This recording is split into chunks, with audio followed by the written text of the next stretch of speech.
Greetings, EMDR colleagues and friends. Kambria Evans here, the teaching and learning EMDR consultant, here today to talk about another topic that has been on my heart and on my mind, and wanted to share it with you.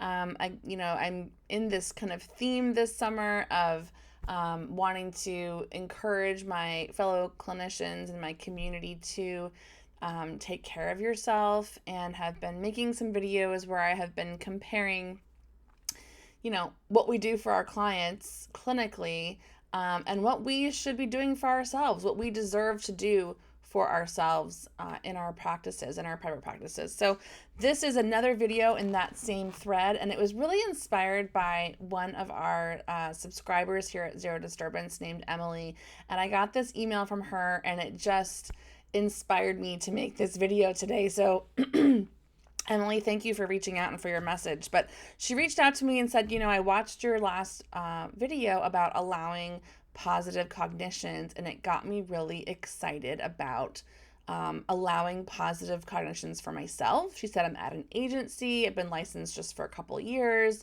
I'm in my late 40s. I have kids. This is my second career. And just kind of let me know where she was starting from, and kind of like the stuckness that she was feeling in that place. And it got me thinking about where we all start from, not just as clinicians in our journey of our career, but also where our clients start from. Our clients start from a place, right? We have to start somewhere. And it's really been beautiful to think about where our clients start from, where we as clinicians start from, and these kind of parallel journeys that we're on. And I realized reading Emily's message that, I started from a place too. And I wanted to share that place with you today, because I think it's important that when we, I'm now an EMDR consultant, and I have an intensive only EMDR practice. I have group consultation, and I have online courses, and I have all these things I've created, but I started from a place. And it was not pretty. And so I want to share more about that, so that if you are in your starting place, right? If you're in that place of like, I'm here, but I want it to feel or look different, just like how our clients often feel or experience when they first come to us for EMDR therapy, I want to share where I started from, because it was not that long ago, right? It's 2021. I'm going to take us back just to like 2017, right? It's just 4 years ago. So I want to do that today to help you see that you have a starting place, and that we have agency, we have choice. And when we understand what's really happening, we feel powerful to move towards what we want. Okay. So when I wrote back to Emily, I said to her, you're in your starting place. This is amazing. I would love to support you. I also, I have twins. I also, this is my second career. I was at Stanford for, 14 years before this, not as a therapist, as I was a director of education. And so, I get it. I get what it's like to be later in life, starting your second career with kids, feeling like I'm not sure how this is going to be or how this is going to go. And, I will take you back, in 2017, I was, in an office, in an agency with no windows. It was like a tiny little baby closet office. It was dark, next to a bathroom. I was literally seeing my EMDR clients in a dark closet office, and the furniture was terrible. And the toilet was just flushing all the time, right? So we're processing targets, and the toilet's flushing next door. It was very loud, right? We're hearing doors open and close because I have like 3 other offices next to mine. I mean, it was not ideal, okay? And now, 2021, I have 3 windows behind me and 1 window in front of me, right? I've upgraded significantly, but to get there, to move forward, you have to make choices, right? And it's interesting how we do that, whether it's for us as clinicians or for the clients, right? How do we choose to interpret what's happening to us? That process is important, because when you have a client come in and tell you, I was a bad kid, and my parents were great. Like there's this narrative, this interpretation of what happened or what's happening, right?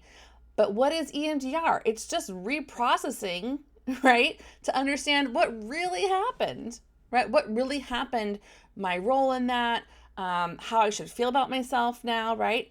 It's this beautiful place of like what I think is happening or what I think happened in this negative cognition to this place of here's what's really happening in this positive cognition place. And it's not Pollyanna and it's not wishful thinking.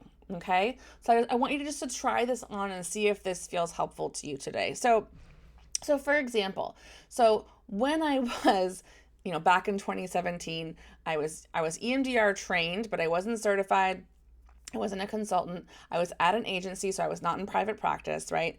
I'm next to this bathroom with the toilet flushing. I think I was charging like, I don't know, $50 a session, something like that. And I was just about to get licensed. Y'all, I wasn't even licensed in 2017, okay? I had been seeing clients for a long time because I took a longer time to accumulate practicum hours and internship hours because I had twins. So during this whole time I was pregnant with twins, which is uncomfortable. And I was, my kids were 1 year old in 2017. Okay. So in this space, I was feeling lost. And I knew I wanted to go into private practice. I knew I wanted to get out of this bathroom closet office thing, right? And when I started Kambria Evans psychotherapy in the end of 2017, the beginning of 2018, I immediately fell into the traditional schedule of weekly sessions, right? I immediately fell into, well, here's what I think my rate should be because here's what I think is okay with everybody else and here's what people will pay, right? I was very hesitant. And I was just kind of looking to people around me to tell me what to do, quite honestly. And I got burnt out pretty fast. And that was just part of the process. It was like normalized, right, that we would have periods of burnout as therapists because our job's really hard. So I was just like taking all this on, right, taking on these negative cognitions about how my life should or shouldn't be or what I deserved or didn't deserve at this stage in my development. But what was really happening was that I was seeing all the flaws of the messaging in the community. That was what was really happening, okay? And back in that agency, back in that bathroom office, right, what was actually happening was I was learning exactly what I did not want for my practice, right? And even before I went into being a therapist, I was at Stanford. I had this really secure job, but I was capped at how much money I could make.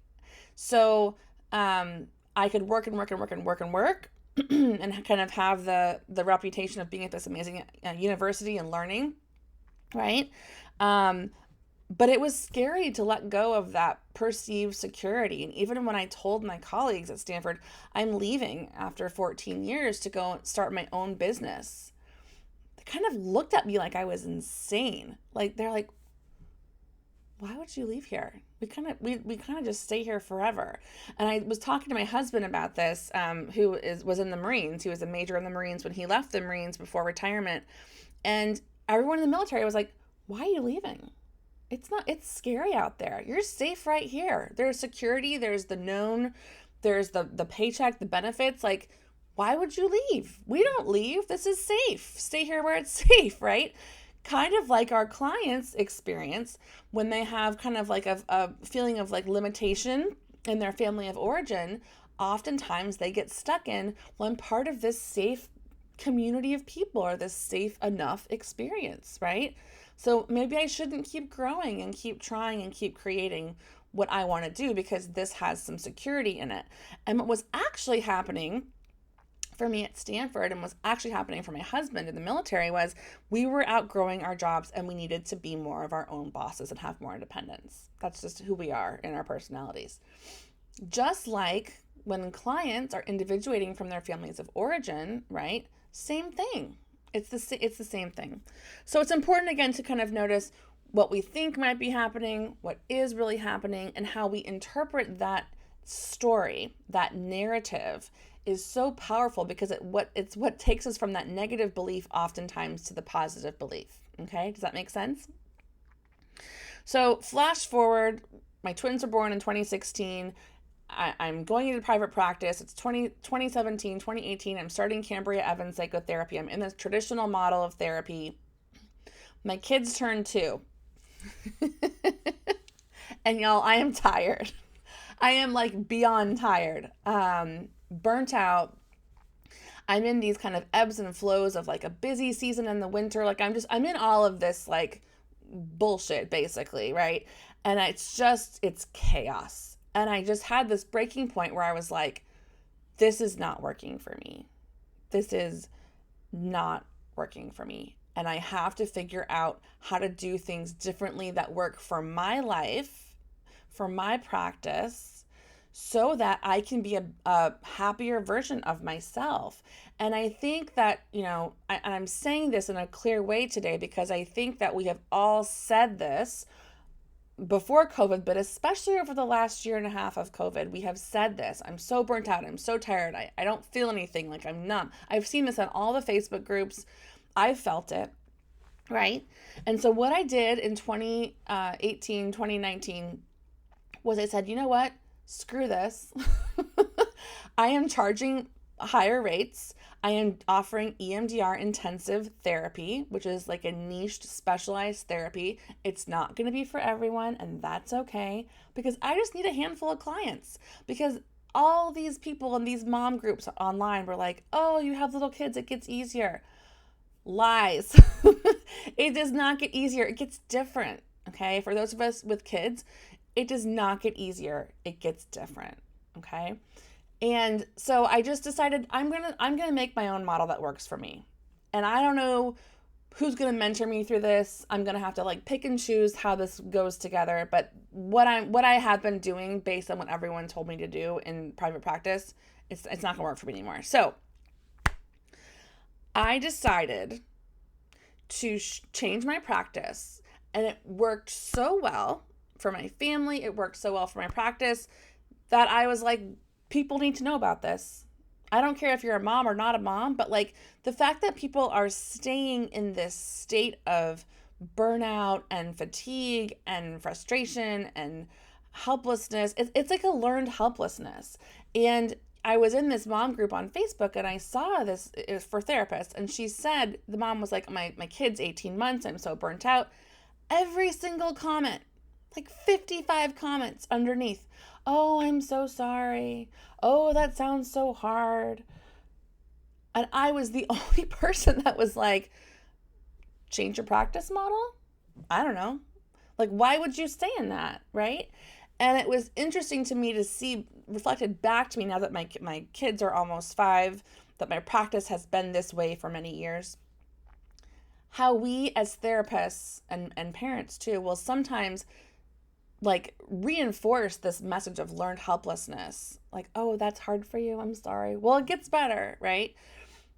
Instead of saying, what can we do to interpret this in a way that's going to help you? Okay. You have a choice. You can stay here and this can be hard. That is your choice as a person. And it's important to know that you have choices now, right? Just like with our therapy clients, we have a client come in who's in an abusive relationship, or a client come in who's like in addiction and they're burnt out in their addiction, right? And they're like, I need to change, right?